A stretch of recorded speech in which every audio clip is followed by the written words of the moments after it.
Korang tahu tak, kedai kopi pertama dunia bukan dari Eropah, tapi dari dunia Islam. Dan asal-usulnya penuh misteri. Bayangkan, di tengah kota Kahirah, Mesir, pada abad ke-15, muncul satu tempat pelik. Bukan pasar, bukan masjid, tapi sebuah kedai di mana orang berkumpul, duduk lama-lama, berbual hal ilmu dan minum sejenis air hitam pekat yang pahit tapi buat mata terus segar. Minuman apa tu?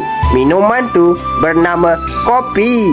Dan tempat tu kedai kopi pertama dunia yang direkodkan dalam sejarah. Tapi siapa yang mulakan semua ni? Tiada nama direkodkan, seolah-olah sengaja dipadam dari sejarah. Yang pasti kopi ni asalnya dari Yaman, tempat para sufi minum untuk berjaga malam ketika berzikir. Dari sana ia sampai ke Mesir, jadi budaya dan akhirnya meletup di Istanbul pada tahun 1554.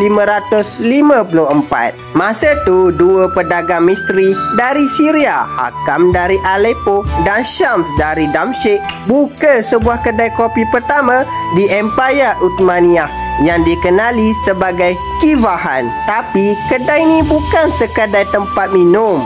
Ia jadi pusat rahsia, tempat orang berbincang politik, buat pakatan dan bertukar idea. Sultan Murad keempat, pemerintah Empayar Uthmaniyah, nampak sesuatu yang bahaya. Kopi bukan sekadar minuman biasa. Di kedai kopi, rakyat berkumpul berbincang isu kerajaan, malah mengkritik pemerintahan. Sultan Murad keempat tak suka ni. Dia takut kopi jadi pencetus pemberontakan. Pada tahun 1633, dia mengharamkan kopi. Tapi larangan tu tak bertahan lama. Kopi dah jadi lebih daripada sekadar minuman. Ia dah jadi simbol kebijaksanaan, kebebasan dan ketamadunan. Walaupun dilarang, orang tetap minum secara sembunyi-sembunyi. Kedai kopi terus berkembang dan akhirnya kopi menawar Eropah, Amerika dan seluruh dunia. Hari ni kopi bukan sekadar minuman.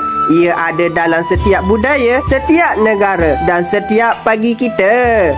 Tapi satu benda yang korang kena ingat, tanpa dunia Islam, tanpa kedai kopi pertama di Kahirah dan Istanbul, mungkin kopi yang korang minum hari ini tak akan pernah wujud. Aku Mat Cerita, aku suka bercerita.